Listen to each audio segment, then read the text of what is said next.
All right, Donald Trump stepping up attacks on the Clintons. He says he had no choice after Hillary's allegations of bullying and sexism. Trump firing back at a rally in South Carolina. She came out with the sexism, which is so nonsense, but she's playing that card. And then I had to hit her back, so I hit her back, and I talked about her husband and the abuse of women and the tremendous abuse. No, it's tremendous abuse. I mean, you look at it, it's tremendous abuse. And I talked about that. And now, today, the television is going crazy, and she gets up, makes a speech that doesn't even mention anything about me with sexism or anything else. I wonder why. I wonder why. Elizabeth Harrington is a staff writer for the Washington Free Beacon and joins us now. Good morning, Elizabeth. Thanks for being with us. Sure. Thanks for having me. All right, so here you have Trump calling Bill Clinton one of the great abusers of the world. What is he referring to? Is he talking about abusing women, abusing the role of commander-in-chief? What is he getting at here? I think he's definitely talking about his past with women, and of course him calling Bill Clinton not just an abuser of women, but one of the great abusers of the world is certainly his grandiose style. But honestly, I think this attack line is smart, and it's pretty fair in this instance. He is really... Hillary's campaign really sees Bill as an asset. He's more likable than Hillary. They want him out on the campaign trail. They're already using him in fundraising emails.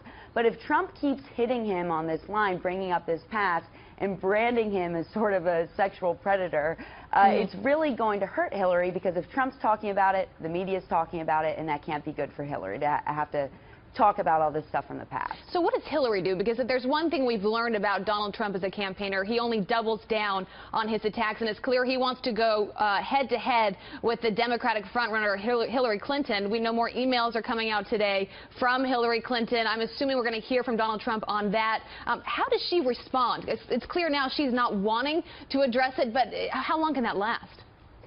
Well, I think she will have to address it if the media keeps continuing to talk about it as Trump keeps bringing it up. You know, she threw out the sexism charge, but then once, you know, Trump takes that and is able to run with it, she had a rally yesterday, she didn't even mention Trump. And at the end, instead of, you know, hitting back and talking and having a discussion about this, she's taking questions from children. So she's really trying to shy away from this once she really opened it up.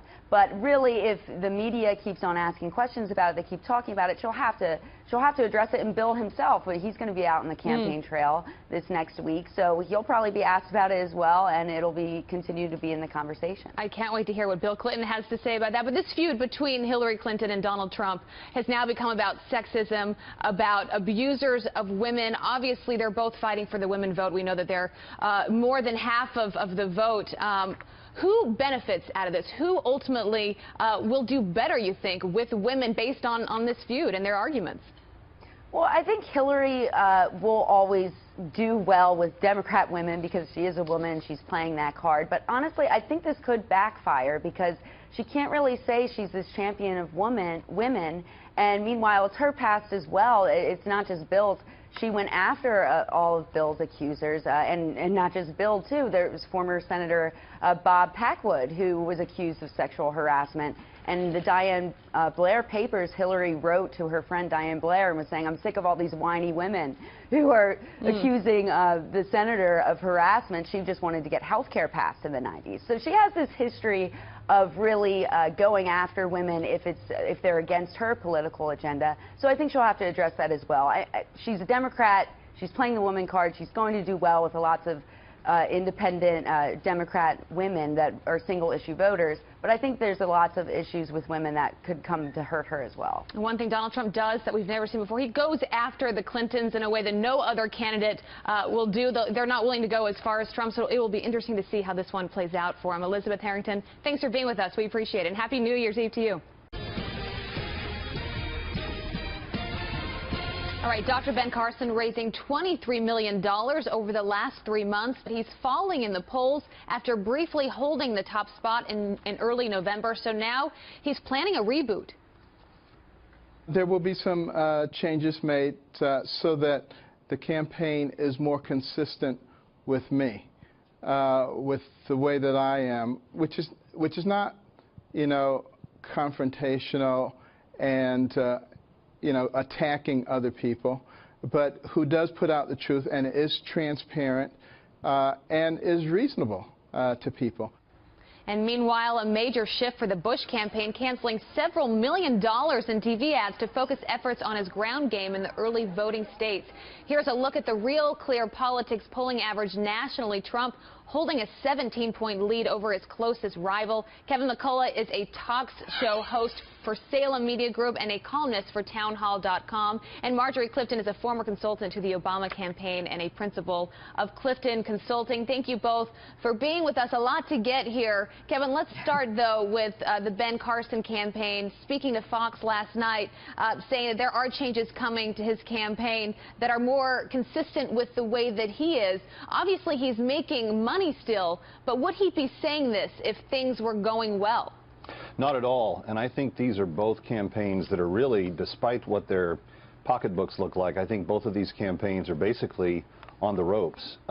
You've got a very simple equation in the GOP. Democrats are different. It's a little more complicated on their side of the ledger, but for the GOP, it's the first one to win 2 of 3. Typically, it's the Iowa winner versus the New Hampshire winner go into a bloodbath war in South Carolina, and whoever grabs it, generally, 100% of the time, has become the nominee. Now, we might see a shuffling of the deck. You might have a Bush campaign or a Rubio campaign break through in Florida if they don't win Iowa or New Hampshire. But right now, it looks like, if you just study the specifics of what the states kind of typically do in terms of organization is more important in Iowa, media is more important in New Hampshire. It looks like Cruz is going to sail to victory in Iowa. It looks like in New Hampshire you're going to have a Trump or a Christie or a more establishment type if Trump doesn't take it. That's going to go to a really strong battle in South Carolina. By the time you get to Florida in the later stage, which is now what the Rubio campaign's talking about, I just think it's too late. I mean, and Marjorie, the Bush donors and supporters, they've got to be stunned at this point. I mean, we're a month out from the first primary in Iowa, and he is far from where he thought he would be, far from where he wants to be. He's also making changes to his campaign, cutting $2 million in South Carolina and $1 million in Iowa in the ad spending. Is this a public signal that this is potentially the beginning of the end for Jeb Bush? Well, I think it's kind of his Hail Mary, and you look at how Carson and Bush are trying to position themselves, and it's basically the opposite of Trump. It's the authenticity, it's the heartfelt, it's the no-name calling. It's just the straight politics, and I think their style is very reflective of, we're going to try to differentiate ourselves as dramatically as we can. And with Bush, you're actually seeing him lean on the legacy of his family, and you're seeing him talk about in Iowa and spending more time on the ground in front of people and appealing to those who supported his father and his brother before him. And so absolutely, I think there is a signal that it's this or it's no game at all, and thinking a different strategy altogether is the only chance that they have if you look at the polls. We showed you guys nationally the Real Clear Politics averages. And Kevin, I want to pull up the one in Iowa. I mean, you see Carson and Bush hanging around, 4 and 5 there. You also look at New Hampshire. I mean, these are the states that really matter in the next few weeks, still around a similar place there. I mean, could you see a situation where either one of them could potentially be the comeback kid, or do you see them staying right there? Well, look, the definition of politics is that it's the art of the possible, right? I mean, that's really what it's all about. But at the end of the day, there's also trends, and there's also organization, and there's also ground games that you have to put into place. And I think that when you look at the money that Trump has at his disposal, and you look at the power he has in the polls already, which is basically an unlimited check because he's self-funding. When you look at how good Cruz has done in being strategic and not trying to offend other candidates per se, but has spent very little money and has raised a boatload of it. I think he has now raised more than Bush has. You're talking about 2 guys that are way ahead of everybody else, and 2 guys that have fairly serious strategies working for their advantage. Yeah, and Marjorie, as Kevin's saying, money matters here. If you're Jeb Bush and you don't win Iowa, you don't win New Hampshire, you don't win South Carolina, how far can you go? At what point do you have to get out? Well, and I think this is actually, as Kevin said, it's about what are the possibilities. You look back to 2008, how Obama ran his campaign in a very, digitally focused and small incremental fundraising. I think that is maybe what they're trying out. I mean, you look at Bush, he made his announcement on Snapchat. and is using Instagram to communicate as a digital strategy. And so I think, again, it's sort of throwing things against the wall to see what sticks and hope that there might be a possibility, another entry point. And I think they've moved away from media in some ways, because the media has become its own game and, frankly, turning off some voters. So a ground game for both of them might be the way to go. Well, and in Iowa, media's never mattered anyway. I mean, it's who you can get physically into the chair of that high school gym on caucus night in the middle of cold February. And they've seen what Donald Trump has done. He's sort of upended everything. Kevin, Marjorie, thank you for being with us, and Happy New Year's Eve to you. Happy New Year to both of you. Happy New Year. From vaccine mandates to minimum wage hikes, 2016 is already the year of change. With several new laws and regulations sweeping the states in the new year, what does this mean for you and your family? Attorney Lisa G. Venazzo joins us now to break it down. Thanks for joining us this morning. Thanks for having me. Absolutely. So with the turn of a new year, there are regulations that kick in, and many of which we're not tracking and following, but could affect our lives.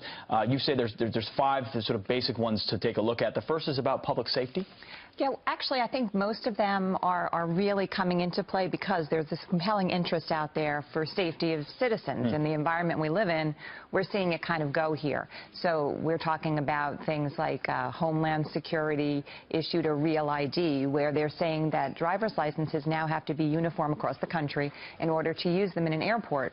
So this means if you don't have a uniform driver's license, you may have to bring your passport to the airport in And I think one of the states is Minnesota, my home state, doesn't have that. So you're saying some travelers may be required to have a passport or another valid form of ID at the airport. Yeah, they will be. But I think that ultimately all the states will catch up. There just might be this little grace period, and we could see some changes to make it easier for travelers. Certainly something that could affect a lot of people. Another one you say is vaccines. Yes, California recently passed the law that all children in private or public schools will have to be vaccinated. Of course, this follows last year's outbreak of measles.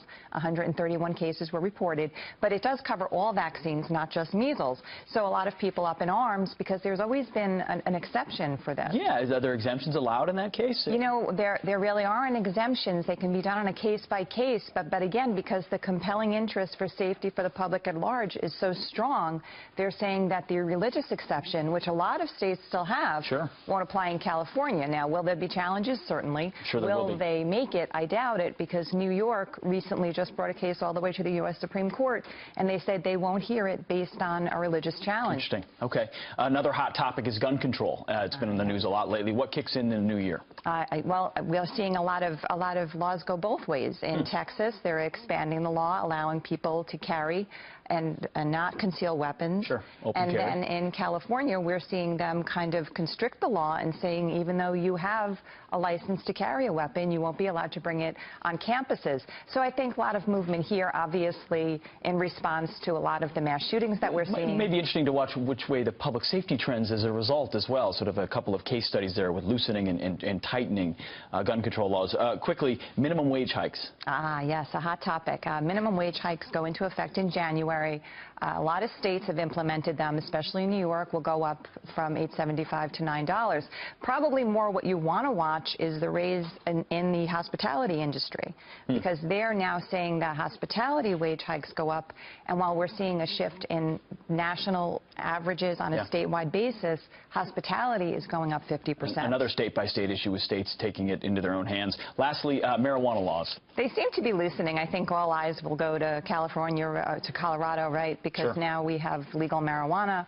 And so in regard to that, it's hard to make a good case that they should strengthen them or give you more serious penalties. As we move into the new year, another reminder of that elections matter. The people we elect are ultimately going to put into place policies that affect our everyday lives.